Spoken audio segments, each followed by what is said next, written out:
After the morning's event at Hainault then, the race to Woodford leaderboard looked like this, with Burns still holding top spot on 6 points, but a victory for Biscuit taking him level on 4 points with Fish in second place.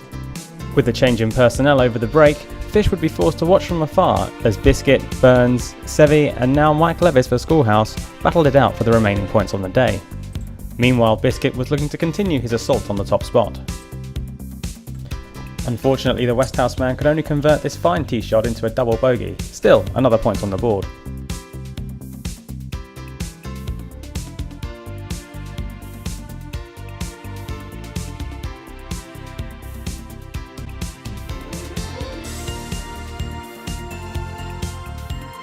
Levis also got off the tee in fine style, although failed to make it count at this par 4, scoring a 9 and 0 points.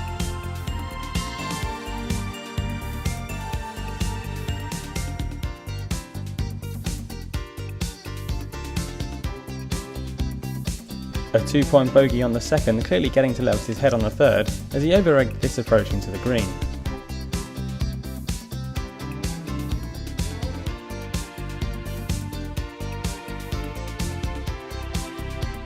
At the same hole, Sevi found himself with a lot to do, short-sided in a bunker on the left-hand side of the green.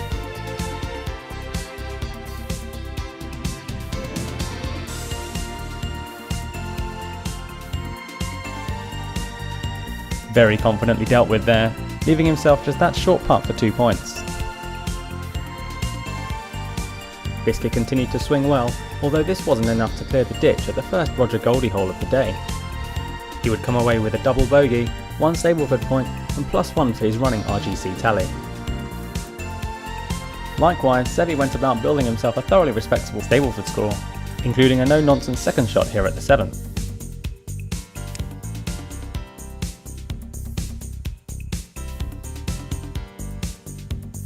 Two strokes received equals 2 points. After 9 holes then, it was the Northhouse man leading the charge on a tasty 17 points, thanks to some very consistent play and some very consistent scoring. Burns marred a good start with 3 bad holes at the end, Biscuit was blowing hot and cold after a big lunch, and Levis was using his handicap strokes to good effect, notching up 10 points himself. Sevi pushed on at the 10th, attacking a very tricky pin position to score a 6 and 2 further points.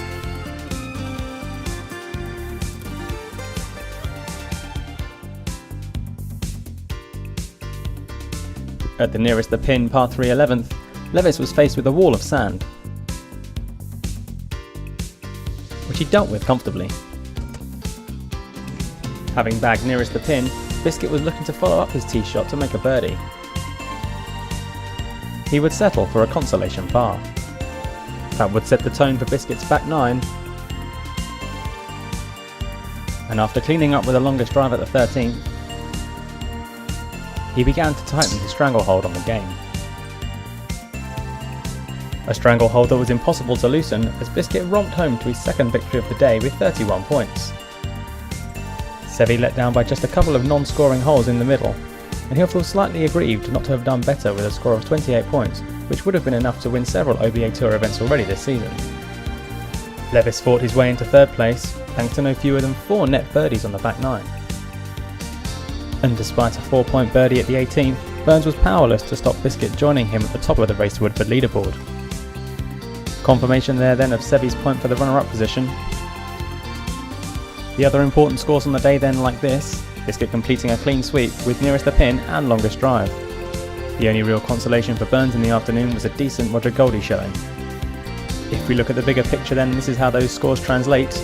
Biscuit now tied with Burns on 6 points at the top of the leaderboard, although he does have the edge on the East House player, having 3 victories to his name. Both nearest the pin and the longest drive competitions this year are quite close run affairs, with nobody able to put daylight between themselves and the chasing pack. Just a quick chance to look at the world rankings as they stand after Hainault then. Having only played 1 round in the day at Hainault, Fish relinquishes number 1 spot to Burns. Biscuit's strong performances see him move up into 3rd place at the expense of Sevi, and Levis leapfrogs the absent Sprogget and Wertho to take 5th place. Remember, as the rankings work on a rolling 12-month period, everything can change very quickly. That's all from Hainault. After 2 fantastic rounds, it's Biscuit who's very much king of the hill here. We'll be in Theydon Boys next month, eager to see how the next exciting instalment of the 2011 OBA Tour pans out. Join us then.